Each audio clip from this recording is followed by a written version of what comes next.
안녕하세요. 전청입니다. 오늘은 신문에 나온 기사 중에 한인 탈세, 해외 계좌 신고와 관련해서 나온 신문 기사가 있어서요. 미국 법무부 소식을 다루는 주류 신문뿐만 아니라 미주 중앙일보 등 교민 신문에도 요 며칠 사이에 크게 기사가 실려서 관심을 받았는데요. 또한 저 개인적으로도 며칠 사이에 관련 내용에 대해서 여러분들로부터 질문을 많이 받았습니다. 그 내용 한번 살펴보려고 합니다.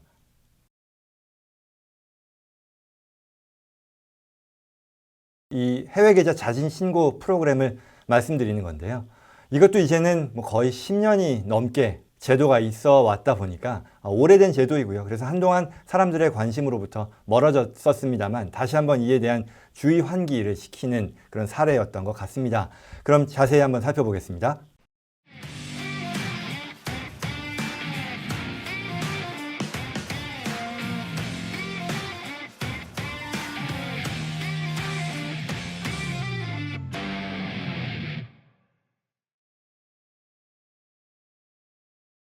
자, 그럼 뉴스 살펴보겠습니다. 연방법무부, US DOJ니까 Department of Justice, 미국 연방법무부의 그 소식을 전하는 웹사이트인데요.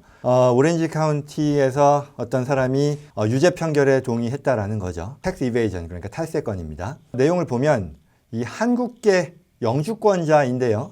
한국계 영주권자가 해외 금융계좌에 대한 탈세건으로 이 IRS 형사부에서 조사를 했는데 이에 대해 유죄를 인정했다라는 그런 내용이죠. 그래서 4월 13일 가장 굉장히 최근 뉴스인데 자세하게 보면 홍콩과 싱가포르에 있는 금융소득을 누락했고요. 그리고 구체적으로는 2016년도에요. 55만 2천 불의 소득을 누락했죠. 그래서 결과적으로는 16만 2천 불의 세금을 탈루했다라는 거고요.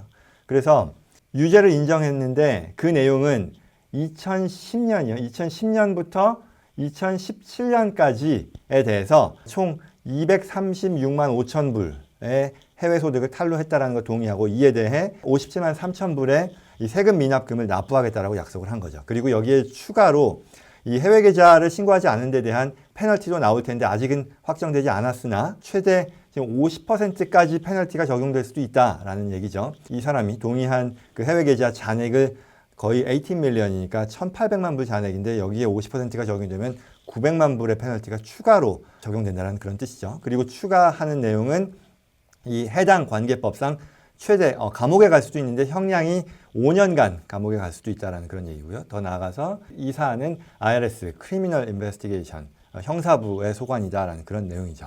자, 그럼 이제 이 기사와 관련한 내용을 한번 살펴보겠습니다. 여러 가지 그 고려 사항이 있는 건데 주된 위반 사항은 해외 계좌 신고 의무에 대한 내용입니다.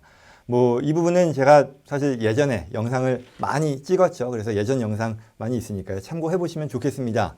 중요한 것은 이 건은요. 고의적인 위반에 해당이 됩니다. 왜냐하면 앞서 기사에서 50%의 페널티를 얘기했고 또 감옥에 가는 그런 사안까지 얘기했잖아요. 이거는 고의적인 위반에 해당되는 페널티이거든요.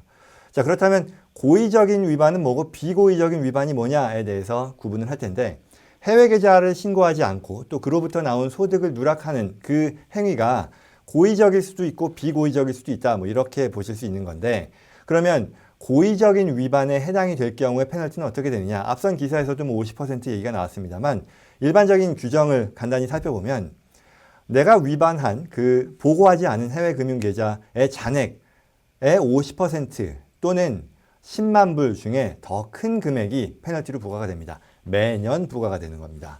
그리고 추가로 이게 사안이 악성일 경우에는 제일타임이라고 하죠. 감옥으로 갈 수도 있는 그런 무거운 중범죄에 해당이 되는 거고요. 여기에 또한 누락된 해외 자산으로부터 나오는 누락된 해외 소득 또 그로부터 비롯된 누락된 소득세 역시 이 페널티와 함께 추가로 부과된다고 볼 수 있는 거고요. 두 번째로 만약 이게 비고의적인 위반이라면 어떻게 되느냐 했을 때 위반 건당 매년 10,000불씩의 페널티가 부과될 수 있다고 합니다. 그럼에도 불구하고 이에 대해서는 정상 참작에 따른 어떤 사면 프로그램이 있는데요. 사면 프로그램이라고 하는 것이 처음으로 나왔던 게 2009년도 때였어요. OVDP, Offshore Voluntary Disclosure Initiative 아니면 프로그램 해가지고 2009년에 처음 나왔는데요.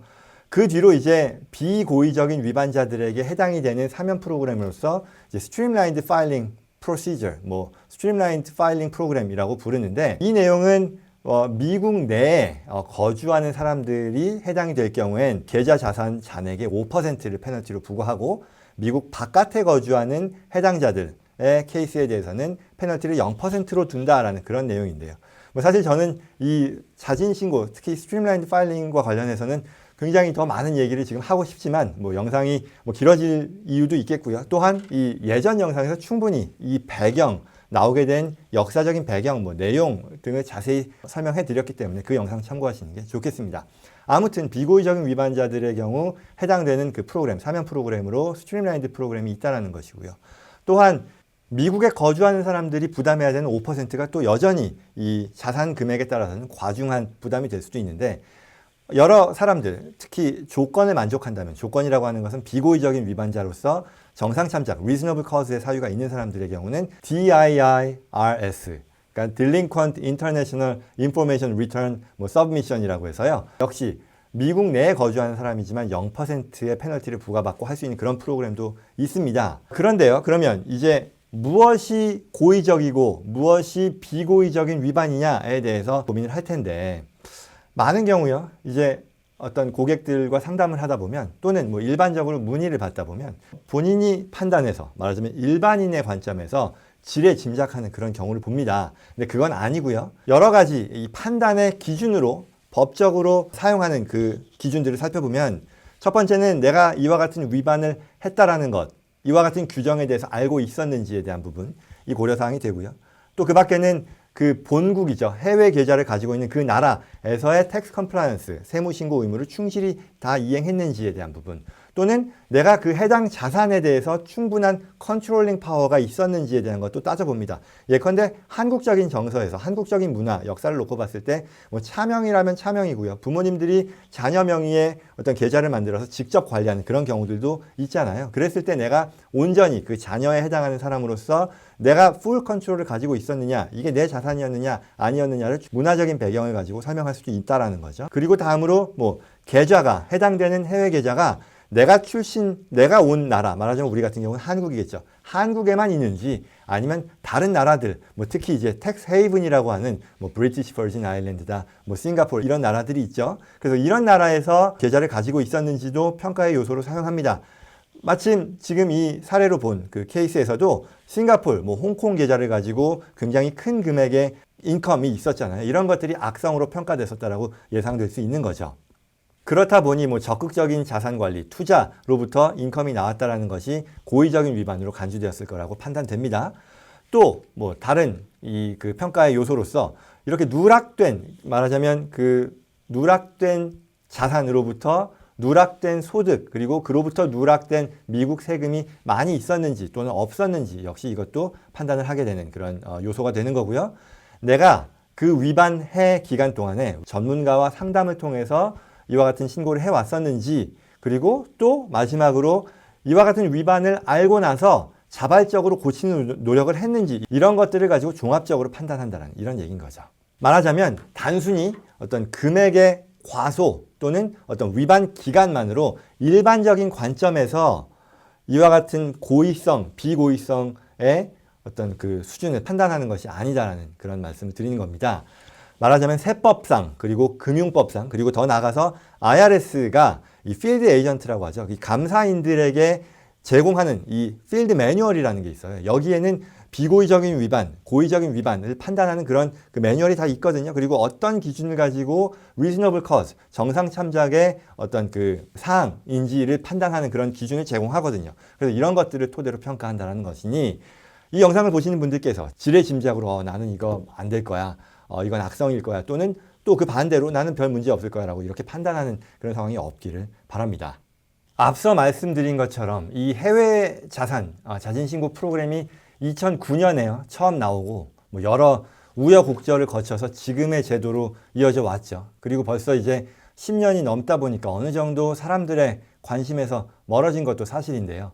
그러나 이번 사례를 통해서 여전히 이슈가 많이 되고 있다는 그런 상황을 방증하는 게 아닌가 싶습니다. 따라서 이 문제로 고민하시는 분들은 꼭 자발적으로 이 사면 프로그램을 진행하는 것을 고려하시기 바랍니다. 많은 사람들이 이제 본인의 상황에 대해서 문의를 합니다. 뭐 문제가 될지, 그리고 이제 특히 뭐 실질적인 관점에서 뭐 걸릴지 뭐 이런 것들을 저한테 물어보시는데요. 일단 제 역할은요, 법적인 의무, 제도, 어떤 조건에 대한 그런 설명, 법적인 설명이고요. 그리고 위반되었을 경우에 어떻게 하면 법적으로 최소한의 벌든을 가지고 해결할 수 있는지에 대한 조언을 드리는 거지, 이게 뭐 걸릴지, 말하자면 뭐 디텍션 리스크가 얼마나 높은지에 대해서 상의를 드리는 건 아니죠.